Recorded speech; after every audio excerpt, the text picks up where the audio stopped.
Electrocast.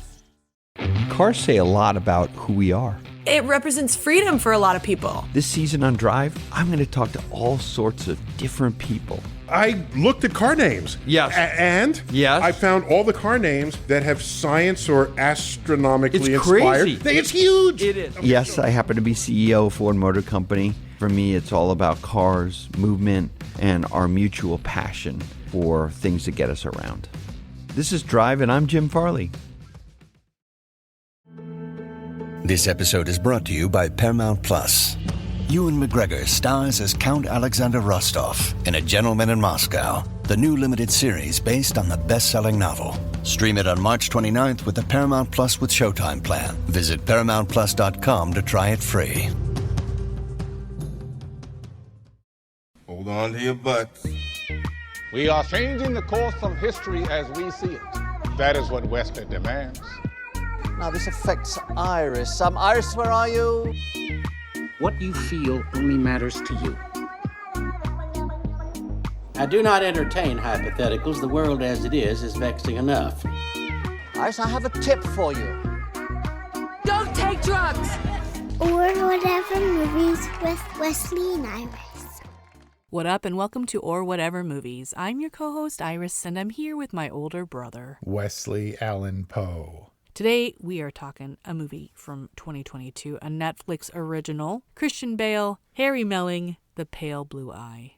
An origin story for one Edgar A. Perry. Edgar A. Perry. Yep. So I did kind of a deep dive on Poe's life. Was he involved in some weird thing where a student perished or a cadet perished? No, nothing like that. So this is historical fiction, but I learned that during his time in the Army and subsequently the Academy, he was enlisted as Edgar A. Perry.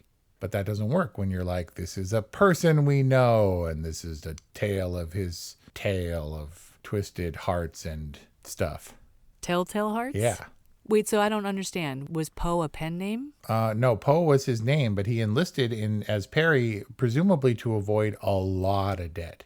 It was pretty tragic. Like, his whole story is a weird, anomalous tragedy. And he died young, and he was, like, severely into alcohol and stuff. And he was orphaned at, like, 12. His dad left, and then mom died of, like, TB. And then he, like, got crazy. He tried to get out of his debts, like school debts or whatever, by gambling, and was ridiculously mired in thousands of dollars. Thousands. In the 1820s, and then went to in the Army and tried to escape his debt. Oh, he was already escaping debtors? Yep. By enrolling in West Point? Right, well, Army, and then he asked to go to West Point, which I don't think they explicitly named. It's clear it was West Point, and I think that part of it is where it was filmed, but it was only called the Military Academy, right? Yeah, I mean, West Point is the oldest military academy, and maybe at the time, it didn't have its moniker. But I mean, given that he wasn't embroiled in some weird controversy or something where it spawned his fascination for true crime, it could have been anybody. It really could have, and that was an issue for me. It was, in my opinion, kind of a cheap way of adding some recognition or historical weight to this. The Poe character could have been anybody. I guess they did draw some inspiration from his poetry, and the character himself was obviously a poet, and that played into his storyline, but it really didn't have to be Edgar Allan Poe. There were hearts in it,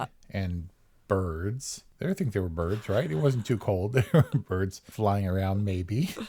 Apparently, Poe is regarded as the father of the modern murder mystery. Tales of the Rue Morgue and things, that was like 50 years before any Sherlock Holmes stories. And so, thematically, I guess some of his work ties in, or it's at least Poe-flavored. Right? Poe-flavored. There are definitely hearts and stuff. And so I think that kind of vibe was meant to inform this. I expected a deeply gothic mystery, like in the realm of like the Jack the Ripper, what was the Johnny Depp Jack the Ripper movie, From Hell. I thought there was going to be madness and stylistic stuff happening and mist and gaslights and things and gaslighting. I mean, this was a pretty straightforward murder mystery. And as much as Doyle was an occultist of sorts, he believed in all the woo and all the crap, Sherlock Holmes never lapsed into outright supernatural elements. Yeah, it was always explained.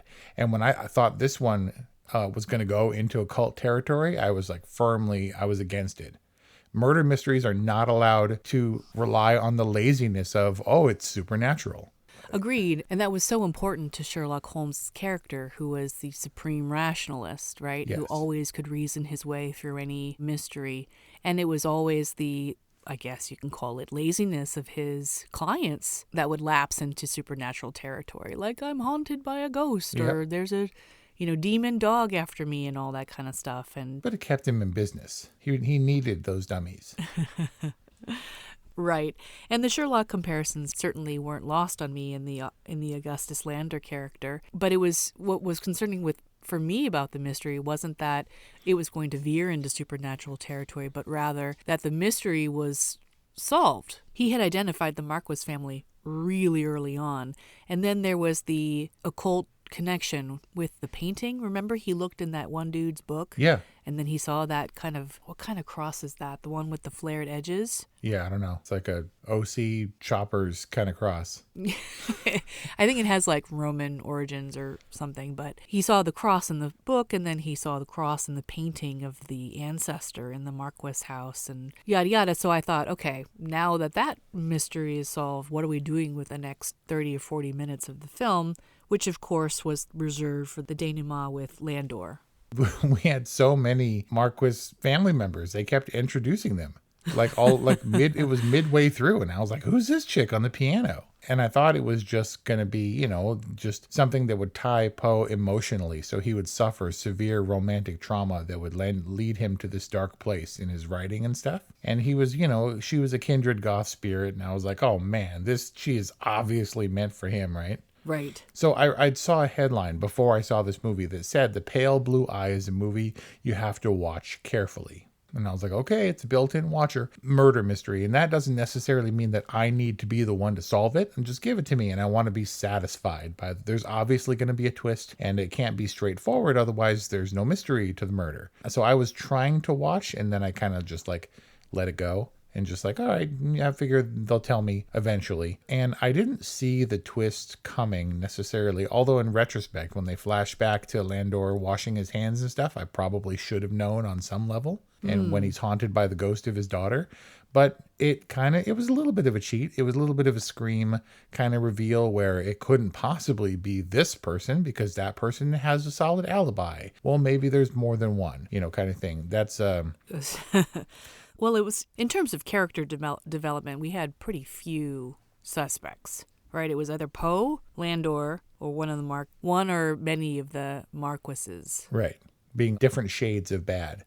But I was worried that we needed to be familiar with more of Poe's writing. Be like, the clues were in front of you before you even saw the movie. And so I was worried it was going to be a little bit too erudite in that respect. I wasn't going to be able to rely on just a fun movie experience. I saw the twist coming as soon as I realized that the mystery was pretty much solved, and yet we still had heavyweight Christian Bale, who was underutilized up until that point. Yeah. You knew that Christian Bale had to play a larger, more impactful role. Yeah, that's what I lapsed into. I was like, I suspect the famous people. If Gillian Anderson comes along and she has one crazy one-off thing, I was like, she's going to turn up again. Right. This is the beauty of the casting of Barbarian, or I guess you could say counter-type casting. Exactly.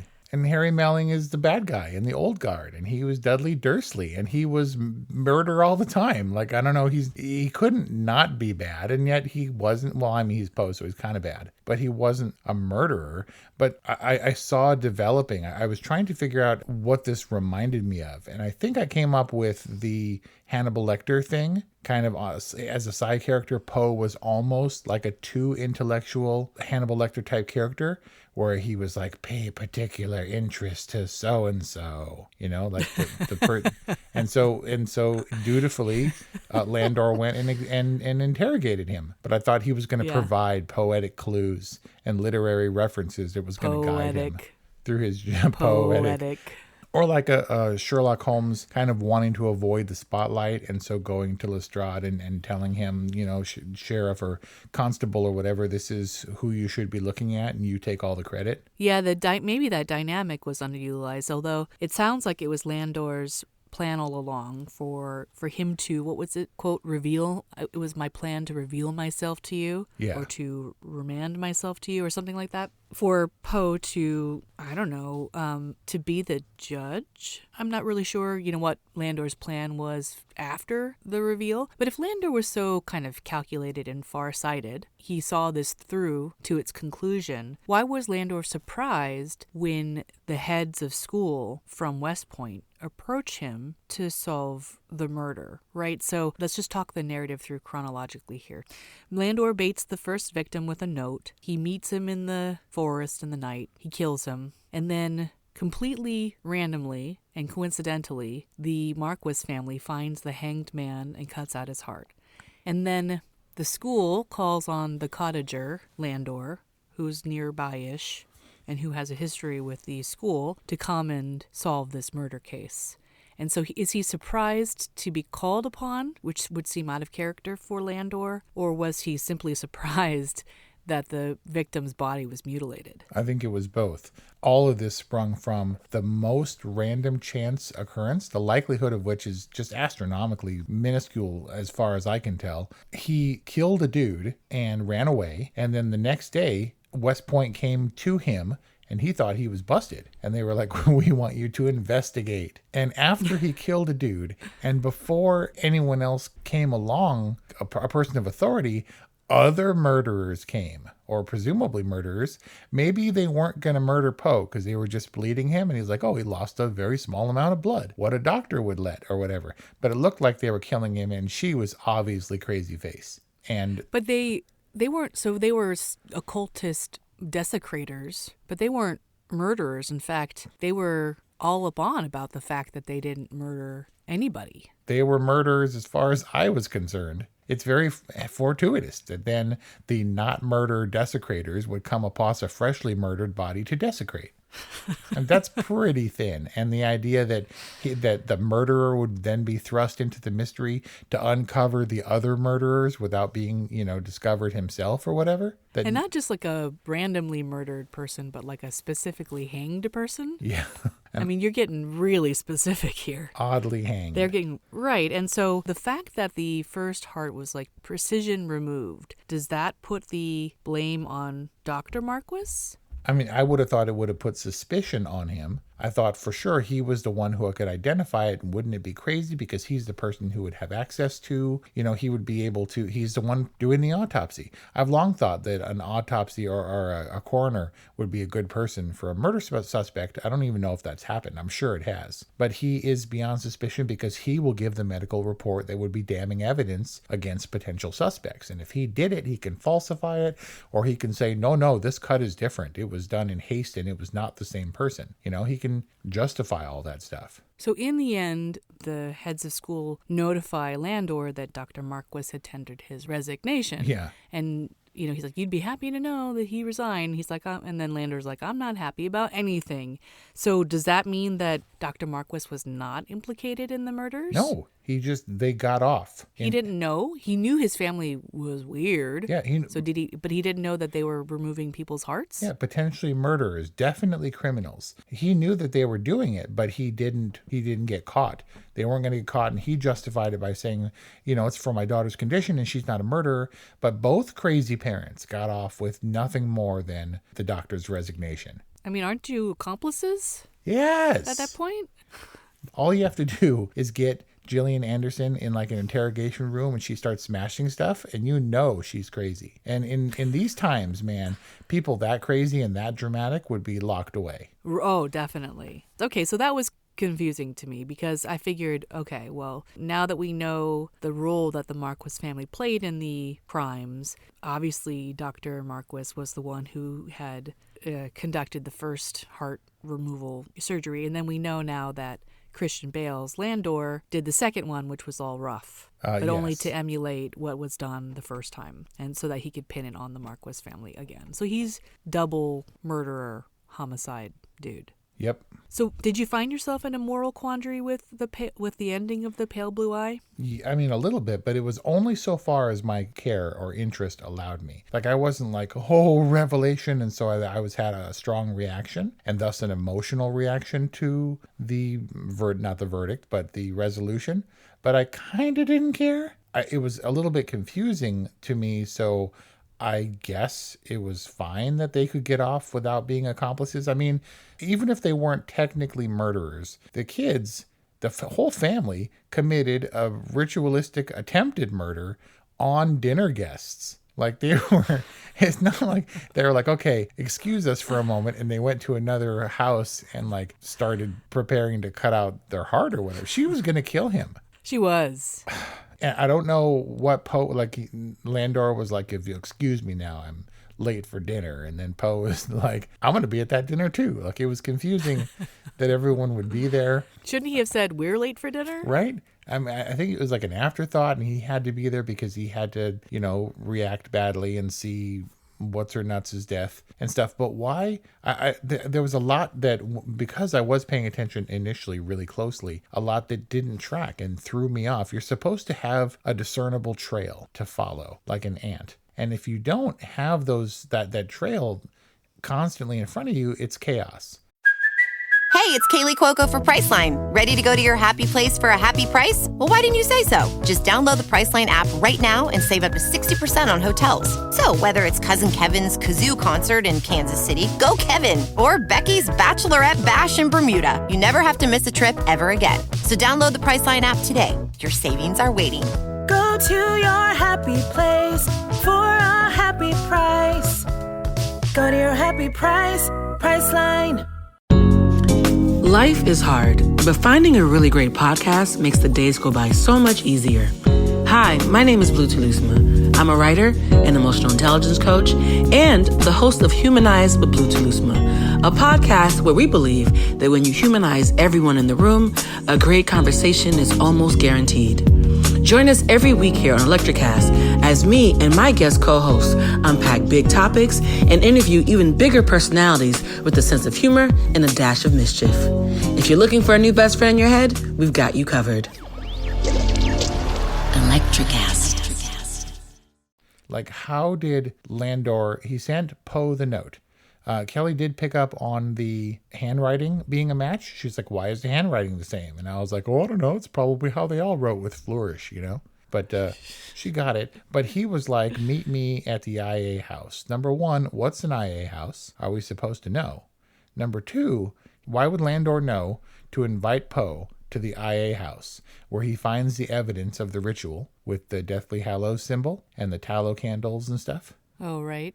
And that ended up being where the murders took place. But how did he know that? Oh, because he invited him before he found the satanic symbols. Right. Why did he invite him there? He invited him coincidentally to the place where it all took place and then found out when he got there?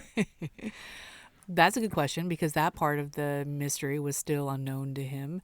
I mean, maybe he just wanted Poe as his, Watson sidekick. His protege. Wow. Like, hey, let's just go check out this potential crime scene. And hey, look. Man, you're in luck today. In this training course, we're investigating an actual crime scene. Yeah, so what was Leah's deal? Leah Marquis? Poe's love interest?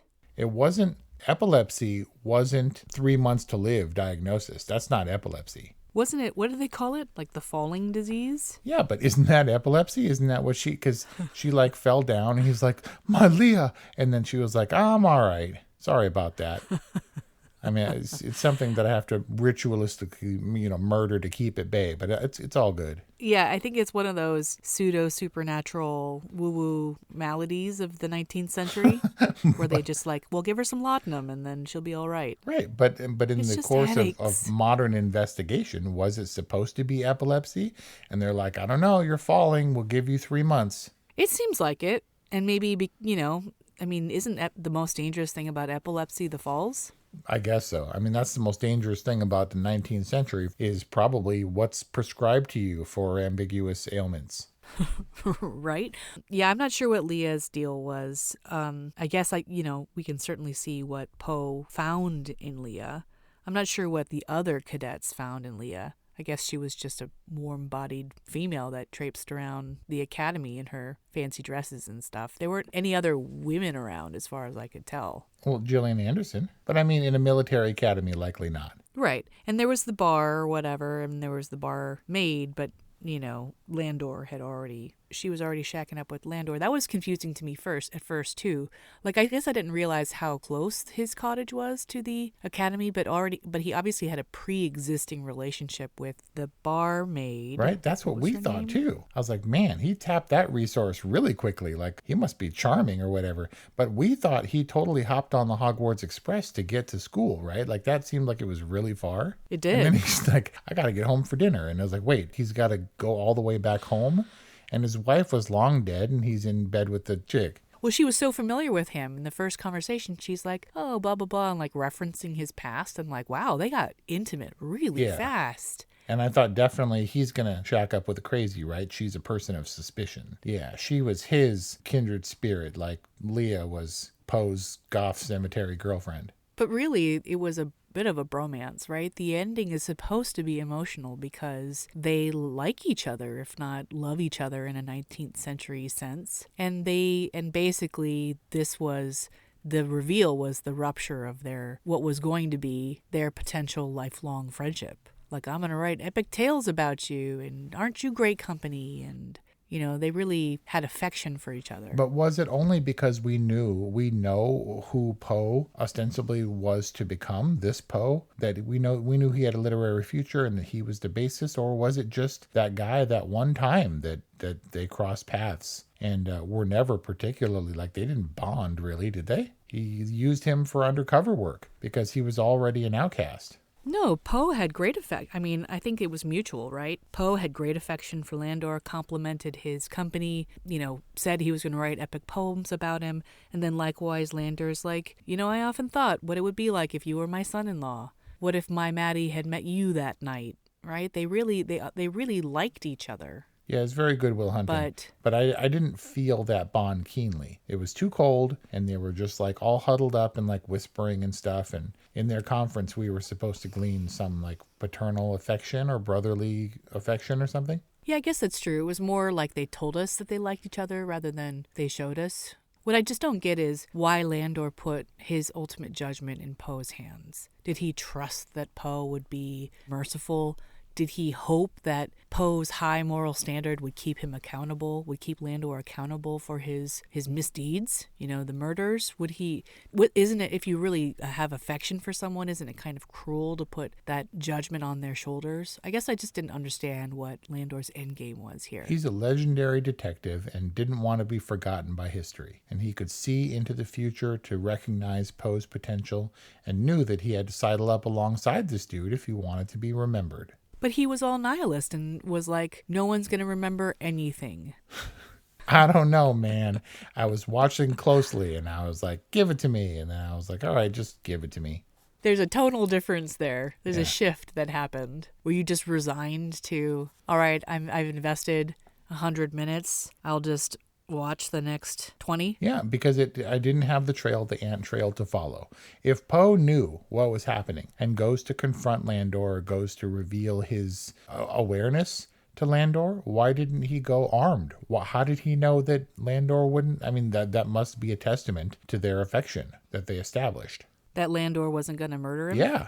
I mean, twice over. Cold-blooded murderer. Yeah, but I guess you'd take some precaution. I mean, he's haunted by his daughter, and we saw her, and she's wiping the rape off her dress and stuff, and it's terrible and horrible or whatever, but it's like also he's motivated, I guess. I mean, that's just as justifiable as 1800s in the West, where like he called me a card sharp and welched a bet and called me a liar, so you can shoot him in the street. If your daughter gets raped, I think you're perfectly within your rights to go and kill a dude. In a 19th century kind of way. In this movie, and if you're Christian Bale. And if you're Christian Bale. How about the Robert Duvall and the Charlie Tan cameos? Is that the senator guy? No. Oh yeah, there was the senator guy. That character actor, Timothy Spall. Yeah, Timothy Spall. Awful lot of actors, despite being American, This set in what, Pennsylvania, I think it was? Or no, New York is where West Point is. They were almost all British, and there were like 6 Harry Potter cast members, including Tim Spall and Harry Melling. Yeah, I mean, maybe it's because like early Americans, North Americans were practically British. Yeah. And Harry Melling, as Poe, he proclaims himself to be an artist and therefore without a country. And I guarantee that was put in because most of the people who heard the name Edgar Allan Poe would be like, wait, the British guy? Isn't it weird that Poe is from like Pennsylvania? Yeah, he's the great American poet. Okay, poet. How does this match up with Buster Scruggs? Well, it matches up because director Scott Cooper saw Harry Melling in The Ballad of Buster Scruggs as the armless, legless, nameless performer under Liam Neeson's wing, I guess. In what vignette? In the Telltale Torso. Oh, come on. What was it? The meal ticket. Meal ticket. That's what it was.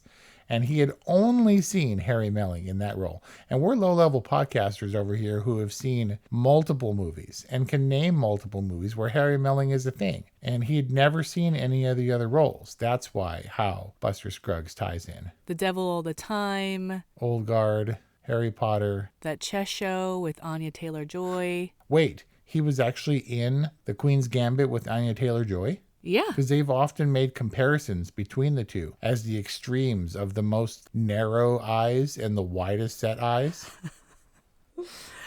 Yeah, they do it in The Queen's Gambit. Ew!